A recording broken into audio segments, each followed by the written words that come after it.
Welcome back. ہم گفتگو کریں شاہد خاقان عباسی صاحب سے. سر امریکہ سے تعلقات اتنے اچھے ہو گئے ہیں تو اب تو ہمیں تو یہی بتایا گیا تھا کہ جب ہمارے امریکہ سے تعلقات اچھے ہوتے تو پھر IMF بھی ہمیں جو ہے وہ اتنی سخت ہم پہ شرائط نہیں لگاتا. ہم تو یہی ایسی کوئی بات نہیں ہوتی. وہ یقیناً کچھ اثر ہوتا ہوگا لیکن ہم پہ تو وہ جو اضافی ٹیکس لگا تھا آج تک برقرار ہے. ہندوستان کا ختم ہو گیا. کون سا اضافی ٹیکس؟ جو امریکہ نے لگایا تھا. ٹیرفس؟ جی ٹیرف جو تھے وہ ان کے 55% تھے وہ واپس پرانے اسکیل پہ چلے گئے. ہمارے جو ہے وہی جو نیا اسکیل تھا پتہ نہیں 19 تھا یا کیا تھا. جی 19 تھا. اسی پہ چل رہا ہے. تو یو سینگ کہ there is going to be no relief. And sir what about? ہو نہیں سکتی. دیکھیں کہاں سے ریلیف دیں گے. سر میں تو یہ آپ سے کہہ رہی ہوں نا کہ میں نے تو یہی سوچا تھا کہ ٹرمپ صاحب سے اتنے اچھے تعلقات ہیں تو اب IMF بھی ہمیں شرائط جو ہے وہ نرم کر دیں گے. شرائط نرم ہوں گی تو حکومت ٹیکس کم کر دے گی. IMF شرائط نرم کر نہیں سکتا کیونکہ آپ نے ان سے قرضہ لیا ہے. انہوں نے اس قرضہ اپنے واپس بھی کرنا ہوتا ہے. تو ٹرمپ صاحب ہمیں قرضے تو معاف نہیں کر سکتے نا. تو میں ایک ریلیف آپ کو ضرور ملے گا. تیل کی قیمتیں کم ہو جائیں گی. بٹ وہ بھی 3-4 مہینے کے بعد. جی میرا خیال ہے 3 مہینے. جب ڈیپینڈ کرتا ہے جنگ کب ختم ہوتی ہے. بٹ یو سینگ کہ وہ 3-4 مہینے. سر آج کل جنگ کا آپ نے کیونکہ ذکر کیا تو LNG پر بھی بہت بات ہو رہی ہے. ہم نے ابھی آپ کو بھی سنائے کہ وہ تنقید کر رہے ہیں علی پرویز صاحب. اس کا پھر جواب بھی دیا مفتاح اسماعیل صاحب نے. How problematic is the LNG deal, especially یہ جو بات؟ کوئی پرابلمٹک نہیں ہے. آپ نے معاہدے کیے ہوئے، میں نے کیے ہیں، میں ذمہ دار ہوں ان کا. تو وہی تو وہ کہہ رہے ہیں آپ نے غلط معاہدے کیے ہیں. بالکل نیب کو بلا دیں، انویسٹیگیشن کرا لیں. وہ تو سر ہم نے ایک دفعہ پہلے بھی کی نا. بٹ سنجیدگی سے بتائیں نا کہ یہ جو وہ کہہ رہے ہیں کیپیسٹی پیمنٹس LNG کی وہ کر سکتے ہیں اس کو کہ فورس میجور، مگر ہمیں پھر بھی کیپیسٹی پیمنٹس دینی ہوتی ہے. What is the issue? یہ 2 علیحدہ معاہدے ہیں. اچھا. ایک سپلائی کا معاہدہ ہے ہاں جس میں قطر نے سپلائی کرنی ہے. اس میں اگر ان کی فیسلٹیز ڈیمیج ہو جائیں یا آپریٹ نہ کر سکیں تو فورس میجور ہو جاتی ہے. ٹھیک ہے. ایک ایونٹ ڈریون ہوتا ہے فورس میجور. ہمیشہ کانٹریکٹ پڑھنے چاہیے. ہماری حکومتی اور وزراء بغیر کانٹریکٹ پڑھے آ کر باتیں کرتے ہیں. اچھا. جو آپ کا ٹرمینل ہے اس کا بھی اپنا فورس میجور موجود ہے. لیکن وہ اگر ٹرمینل کی آپریشن افیکٹ ہو، اگر آپ کے ملک میں جنگ ہے تو فورس میجور اس پہ آ جاتا ہے. ٹھیک ہے. لیکن اگر آپ کا LNG آپ نہیں لا سک رہے اسے فورس میجور ہو نہیں سکتا ہے. ان کا خرچہ تو جاری ہے. ان کا جو خرچہ ہے وہاں پر ایک شپ کھڑا ہے جس کا ڈیلی اس وقت محل ایک کا شاید $90,000 ڈیلی ہے، ایک کا شاید 1,15,000 ہے. اس قسم کے ریٹس ہیں. پھر حکومت کی ٹیکسیشن ہے، پھر پورٹ کے چارجز ہیں. یہ سب چل رہے ہوتے ہیں. بینک کے چارجز ہیں. تو وہ یہ فورس میجور وہاں اپلائی نہیں ہوتا، اس کا تعلق نہیں ہے. اچھا. So these are 2 separate things. جی 2 separate things. پڑھ لیں، کانٹریکٹ لکھے ہوئے ہیں. پوری دنیا کوئی انوکھی بات پاکستان میں نہیں ہے، پوری دنیا میں ایسے ہوتا ہے. اگر آپ ایک گھر کرائے پہ لے لیں جی اور کہیں جی میں تو چھٹی چلا گیا تھا، بیمار ہو گیا تو میں واپس نہیں آیا تو میں کرایہ اس مہینے نہیں دوں گا. I wish. تو پھر یا آپ ٹیکسی لے سکے تو یہاں کھڑی رکھو، جب میں استعمال کروں گا تو پیسے دوں گا. آپ عجیب سوچ ہے. میں حیران ہوتا ہوں یہ باتیں سن کر. حکومت کے وزراء جو باتیں کرتے. اگر مجھے دیکھیں LNG کے معاملے میں کوئی مسئلہ ہے کسی کو، میں حاضر ہوں. FIA لے آئیں، نیب لے آئیں، کوئی اور ادارہ لے آئیں جو پکڑ دکڑ والے، میں سب کے لیے حاضر ہوں.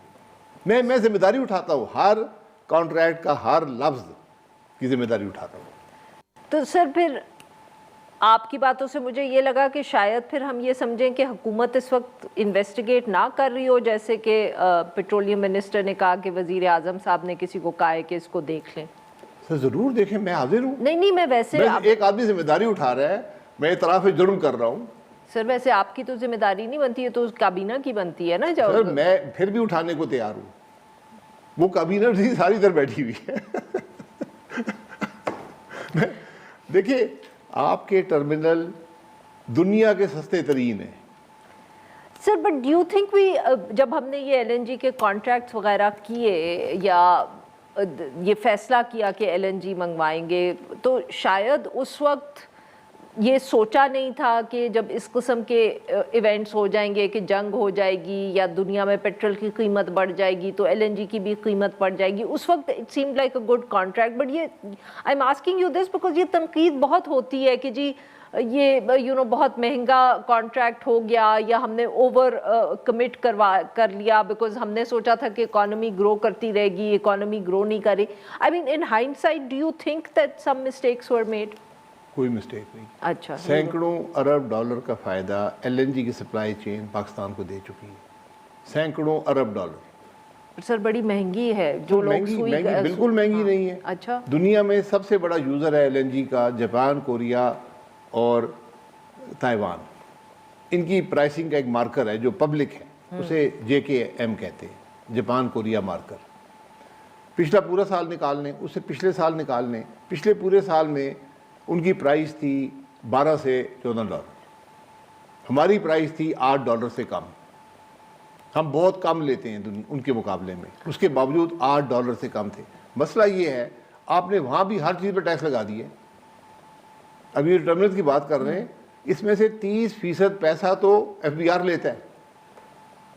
کیا جو اس کی رقم ہے, میں نے کہا ہمارے ٹرمینل دنیا کے سب سے سستے ٹرمینلز ہیں دنیا کے. ٹھیک ہے, ہمارا ایک گورنمنٹ پیز دا ٹرمینلز رائٹ؟ جی, گورنمنٹ ان کو ایک چارج دیتا ہے, پیسے دیتا ہے, کیونکہ ان کی بھی آگے خرچے ہیں نا. ایک $450 ملین کا شپ وہاں پہ کھڑا ہوا ہے, کوئی معمولی رقم نہیں ہے.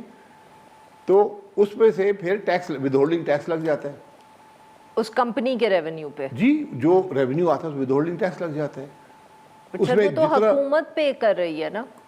جی, the government is paying the terminal. آپ کو دے رہی ہے نا, وہ دیتا تو کنزیومر ہے, کیونکہ وہ ٹیکس وہ پرائس گیس پرائس میں بلڈ ان ہو جاتا ہے. حکومت نہیں دیتی, حکومت تو کاٹ لیتی ہے, وہ پرائس میں بلڈ ان ہو جاتا ہے, پرائس مہنگی ہو جاتی ہے آپ کی. تو ٹرمینل میں 30% پیسہ حکومت کو جاتا ہے. تو وہی تو میں سر, پھر یہی تو سوال ہے کہ یہ حکومت کیوں اتنے زیادہ taxes, and it's a very stupid question but I think it needs to be asked again and again.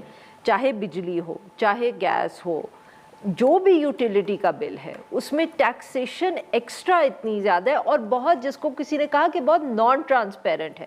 Additional charge, income tax. اب میں کرائے کے گھر میں رہتی ہوں, انکم اس میں چارج ہو جاتا ہے, مالک مکان کو کہتی ہوں, وہ کہتے ہیں ہم تو ٹیکس پے کرتے ہیں, تم کچھ کر سکتی ہو تو کر لو. So I am left with a bill جس میں بہت سارے اور ٹیکسز ہیں جی, اور اس کے ساتھ انکم ٹیکس آسان ہے نا. یہ سب سے آسان ہے, حکومت ٹیکس لگائے, کوئی ریلیف نہیں ہے, کیونکہ جوڈیشری ہے ہی نہیں, ملک میں عدل کا نظام ہے نہیں جو کنزیومر کو پروٹیکٹ کر سکے. سر یہ تو ٹیکسز تب بھی تھے جب جوڈیشری ذرا بہتر تھی, اب یہ ذرا آپ جاتی کر رہے ہیں. اس سطح کے نہیں تھے کہ جب حکومت مرضی چاہے ٹیکس لگا لے. یہاں فائنانس بل کے بغیر ٹیکس لگے ہیں, کابینہ کی اپروول کے بغیر, پارلیمنٹ کے اپروول کے بغیر ٹیکس لگ رہے ہیں. تو how do we get out? آخر جو کنزیومر ہے, جو عام شہری ہے, کس کے پاس جائے گا؟ فنڈامنٹل رائٹ آپ نے سسپینڈ کر دیے ہیں, تو جو کنزیومر ہے, وہ جو شہری ہے, وہ کس کے پاس جائے گا؟ جانے کے قابل ہی نہیں. اس لیے ہمیں ذرا ملک کے نظام کو بدلنا ہوگا, ورنہ یہ معاملہ نہیں چل سکتا. جی ناظرین, یہاں پہ لیتے ہیں ہم ایک چھوٹی سی بریک.